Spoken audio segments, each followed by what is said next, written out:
Hey guys, welcome to the video today. In today's video, I am going to show you how to patch these holes in drywall.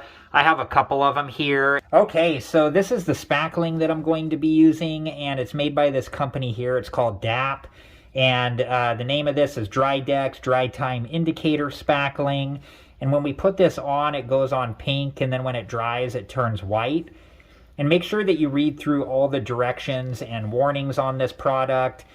This will tell you everything that you need to know on how to use this both safely and properly. And make sure that you always have the proper safety equipment on. I have on a pair of nitrile gloves and safety goggles and a good quality mask. And make sure that you take all safety precautions. And then I'll also be using this 1.5 inch flex putty knife here to apply the spackling. Okay, so before we begin, you just want to make sure that there's no like pieces of paper from the drywall or anything sticking out there. And then we can go ahead and patch this. So what I do is I just get a little bit of the spackling. You don't need a lot, and I put it on the corner of the putty knife first. We don't want to putty all over the place and make a mess. We want to keep it confined to the hole in the drywall as much as possible. And then I just use the putty knife to get that spackling into the hole in the drywall and kind of push it in with the corner. And then you can use the corner of the, the edge of the spackling container to clean off your putty knife. And then same thing, we're just going to try to get as much of that spackling into that hole there as possible. And each time I'm just coming back to the edge of the spackling container just to clean that off. And you can see it filled most of the hole, but we need a little bit more, so just putting it back on the corner of the putty knife. And then especially for like bigger holes like this one, like this is a 1/4 inch hole that I had to drill into the drywall. After this dries, we can come back and make a second coat of this. So I think that looks okay for now. Let's just clean up the stuff that got, past the hole there. Okay, so same thing here. I'm just putting this onto the corner of the putty knife, and then each time, we'll just come back and clean the putty knife. That way, you don't just spread this stuff all over unnecessarily. And we'll get a little bit more on the corner. I'm just pushing that into the hole there. And then we'll make a pass.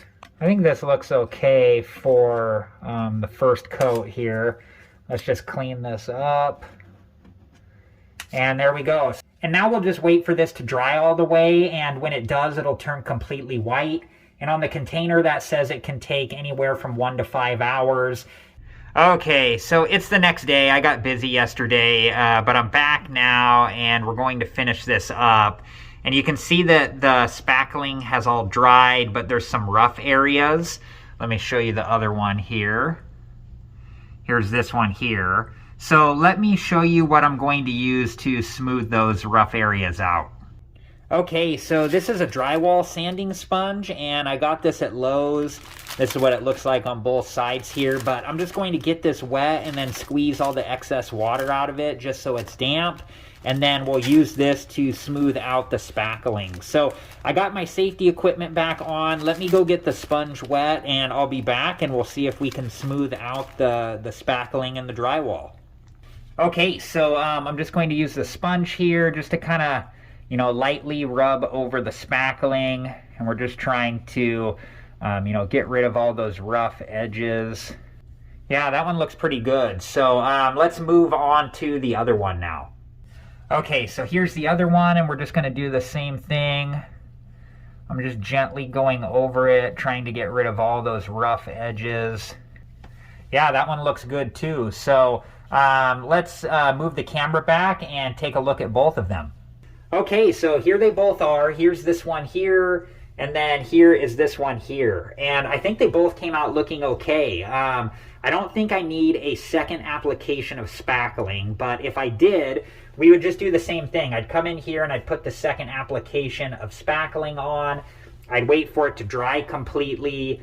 And then once it was dried completely, I would use the drywall sanding sponge while wet just to come in here and smooth out any of the rough areas. But I think both of these look okay, and I'm happy with them. So I do need to wait for them to dry a little bit though now, just because while using the drywall sanding sponge, it got the spackling wet. And so once it dries completely, it will be ready to apply the touch-up paint. And if you're interested in learning how to apply touch-up paint, that will be the next video that I make. And once I'm done with it, I'll link that video at the end of this one. So if you're interested and have time, please check that video out. Well, I hope you guys have enjoyed this video, and thank you so much for watching. Please like, subscribe, and comment, and I hope to see you guys in the next video. Have a good one. Thank you guys for watching. Please like, subscribe, and comment, and if you have the time, check out these other great videos.